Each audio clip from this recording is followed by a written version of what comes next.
అందరికీ నమస్కారం. Welcome to Gnanasudha channel. ఈరోజు ఈ వీడియోలో కవులు, కాలం, శతకాల గురించి నేర్చుకుందాం. 6వ తరగతిలో మనకు సుభాషితాలు అనే పాఠం పేరు మీదుగా మనకు శతక పద్యాలు అనేది ఇవ్వడం జరిగింది. వాటిలో కవి, కాలం, శతకం గురించి తెలుసుకుందాం. నార్ల చిరంజీవి 20వ శతాబ్దం తెలుగు పూల శతకం. వేమన 17వ శతాబ్దం వేమన శతకం. కరుణశ్రీ 20వ శతాబ్దం తెలుగు బాల శతకం. బద్దెన 13వ శతాబ్దం సుమతీ శతకం.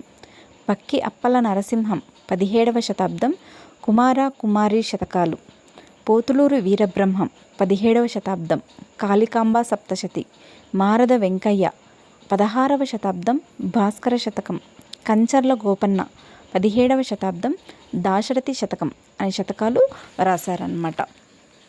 ఇవన్నీ కూడా బాగా నేర్చుకుంటే ఖచ్చితంగా ఒక బిట్ అనేది మనకు శతకాలలో వస్తుందన్నమాట. నెక్స్ట్ 7వ తరగతిలోని పద్యాలు పద్య పరిమళాలు అనే పేరు మీదుగా పాఠం పేరు మీదుగా మనకు ఇవ్వడం అనేది జరిగింది. ఇక్కడ కవి, కాలం, రచన గురించి చూద్దాం. పోతన 15వ శతాబ్దం భాగవతం రాశారు. పక్కి అప్పల నరసయ్య 16వ శతాబ్దం కుమార శతకం రాశారు. మారద వెంకయ్య 16వ శతాబ్దం భాస్కర శతకం రాశారు. పోతులూరి వీరబ్రహ్మం 17వ శతాబ్దం కాళికాంబ సప్తశతి రాశారు. గువ్వల చెన్నడు 17వ శతాబ్దం గువ్వల చెన్న శతకం. ఏనుగు లక్ష్మణ కవి 18వ శతాబ్దం సుభాషిత రత్నావళి. చుక్కా కోటి వీరభద్రమ్మ 20వ శతాబ్దం నగజా శతకం. గద్దల శామ్యుల్ 20వ శతాబ్దం హితోక్తి శతకం.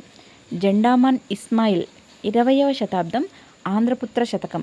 ఇక్కడ పక్కి అప్పల నరసయ్య 16వ శతాబ్దం అని ఇచ్చారు. 6వ తరగతిలో 17వ శతాబ్దం అని ఇచ్చారు.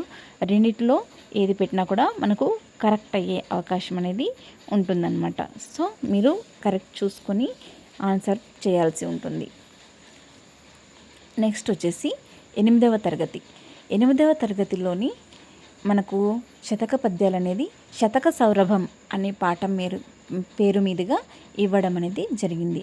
వాటిని ఇప్పుడు మనం పరిశీలిద్దాం. కవి పేరు, కాలం, శతకం. గరికపాటి మల్లావధాని 19వ శతాబ్దం విద్యార్థి శతకం రాశారు.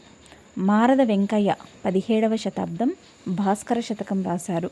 పక్కి అప్పల నరసయ్య 16వ శతాబ్దం కుమార శతకం రాశారు. పెరుమాళ్ళ మునెప్ప 20వ శతాబ్దం విద్యాశతకం రాశారు. కంచర్ల గోపన్న 17వ శతాబ్దం దాశరథి శతకం రాశారు. మాచిరాజు శివరామరాజు 20వ శతాబ్దం మనులమూట శతకం. బమ్మెర పోతనామాత్యుడు 15వ శతాబ్దం నారాయణ శతకం. గుండ్లపల్లి నరసమ్మ 20వ శతాబ్దం వరదరాజ శతకం. కొండూరు వీరరాఘవాచార్యులు 20వ శతాబ్దం మిత్ర సహస్ర శతకం అనేది రాశారు.